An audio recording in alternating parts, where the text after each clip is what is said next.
Bismillahirrahmanirrahim. Assalamualaikum warahmatullahi wabarakatuh. Halo teman-teman, perkenalkan nama saya Nisrina Rohadatul Aisy dari kelas 2C Farmasi Stikes Bakti Tunasesada Tasikmalaya dengan NIM 31118109. Di sini saya akan mengulas tentang interaksi obat dengan hasil laboratorium. Interaksi obat dengan tes laboratorium dapat mengubah akurasi diagnostik tes sehingga dapat terjadi positif palsu atau negatif palsu.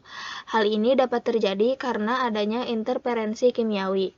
Interferensi itu merupakan suatu kondisi terdapatnya komponen di dalam sampel yang dapat menyebabkan kesalahan pengukuran analit oleh alat pengukur. Penyebab terjadinya gangguan interaksi obat dengan hasil laboratorium diantaranya yang pertama ada gangguan secara reaksi kimia, yang kedua jika obat bertindak sebagai akselerator atau inhibitor, dan yang terakhir gangguan secara fotometrik. Beberapa contoh interaksi obat dengan tes laboratorium. Yang pertama, ada tes alkalin fosfat, di mana tes ini dikerjakan untuk mendiagnosa penyakit-penyakit liver atau tulang, atau untuk melihat apakah pengobatan untuk penyakit tersebut bekerja. Mekanisme dari alkalin fosfat ini, dia akan dilepaskan ke dalam darah pada saat luka dan pada aktivitas normal seperti pada pertumbuhan tulang dan pada saat kehamilan. Tingginya tingkat alkalin fosfat dalam darah akan mengindikasi adanya penyakit dalam tulang atau liver dan konsentrasi akan meningkat jika terjadi obstruksi aliran empedu. Obat-obat yang dapat meningkatkan alkalin fosfat ini diantaranya ada albumin yang terbuat dari jaringan plasenta, allopurinol, antibiotik, dan lain-lain. Sedangkan untuk obat-obatan yang dapat menurunkan alkalin fosfat misalnya ada arsenikal, cyanua, fluorua, dan lain-lain. Yang kedua ada tes bilirubin. Bilirubin itu adalah zat yang terbentuk secara normal dari proses penguraian sel darah merah di dalam tubuh. Meski dibentuk secara normal, terkadang ada penyakit tertentu yang menyebabkan jumlah bilirubin meningkat. Apabila tidak diobati, maka akan menimbulkan masalah kesehatan yang sangat serius. Obat yang termasuk ke dalam tes bilirubin ini, contohnya ada fenobarbital, di mana fenobarbital ini akan meningkatkan aktivitas glukoronil transferase, yaitu enzim yang digunakan pada konjugasi dengan asam glukoronat sehingga dengan cepat diekskresi melalui empedu dan urin, yang akibatnya kadar bilirubin ini akan menurun. Yang ketiga yaitu ada tes glukosa, di mana tes glukosa ini memiliki suatu reaksi yang disebut dengan glikosilasi, yaitu reaksi yang akan mereduksi atau bahkan merusak fungsi berbagai enzim. Rendahnya laju glikosilasi ini dikarenakan glukosa yang kebanyakan berada dalam isomer siklik yang kurang reaktif. Meski begitu, komplikasi akut seperti diabetes, kebutaan, gagal ginjal, dan kerusakan saraf periferal kemungkinan disebabkan oleh glikosilasi protein. Contoh obatnya itu ada obat atenolol, yaitu dia akan menurunkan konsentrasi glukosa.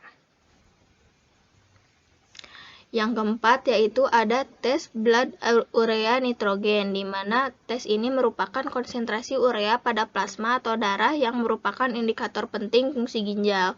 Tes ini digunakan untuk melihat apakah ginjal bekerja dengan baik atau tidak. Penyebab kadar bun tinggi yaitu biasanya menandakan adanya gangguan pada fungsi ginjal. Namun, pemeriksaan ini hanya salah satu dari beberapa jenis tes yang dapat dilakukan untuk mengukur fungsi ginjal. Bila dokter mencurigai adanya kemungkinan gangguan ginjal pada pasien, maka tes lain akan dilakukan. Contohnya yaitu tes kadar kreatinin dan GFR, yaitu laju filtrasi glomerulus. Kadar bun yang tinggi juga dapat mengindikasi dehidrasi, pola makan tinggi protein, proses penuaan, dan lain-lain. Sedangkan untuk penyebab kadar bun yang rendah yaitu jarang sekali terjadi dan biasanya tidak menjadi masalah medis yang serius. Hal ini bisa disebabkan oleh pola makan rendah protein atau tubuh yang terlalu kurus. Contoh obat dari BUN ini yaitu obat furosemid, di mana obat ini akan meningkatkan BUN. Mekanisme dari furosemid ini dapat menyebabkan ekskresi glomerular, sodium, dan air yang tinggi, sehingga menyebabkan dehidrasi. Jika terjadi dehidrasi, maka aliran darah ke ginjal akan berkurang. Yang kelima ada tes kolesterol. Pemeriksaan kadar kolesterol dapat dilakukan jika mengalami gejala kelebihan berat badan, tekanan darah tinggi, mengidap diabetes, atau memiliki penyakit lain yang bisa saja meningkatkan kadar kolesterol. Contoh obatnya itu ada vitamin C, di mana vitamin C ini jika dalam keadaan dosis tinggi akan menurunkan kadar kolesterol. Yang keenam, yaitu tes trigliserida, salah satu jenis lemak yang banyak ditemukan di dalam darah. Trigliserida ini dihasilkan oleh organ hati, namun sebagian besar berasal dari makanan seperti daging, keju, susu, nasi, minyak goreng, dan mentega. Lemak dari makanan yang dikonsumsi akan dipecah dan diubah menjadi energi. Setiap lemak yang tidak digunakan oleh tubuh akan diubah menjadi trigliserida dan disimpan di sel lemak. Ketika dibutuhkan, trigliserida akan dilepaskan untuk digunakan sebagai energi. Ketika asupan trigliserida ini melebihi jumlah yang dibutuhkan tubuh, maka akan terjadi peningkatan kadar trigliserida dalam darah.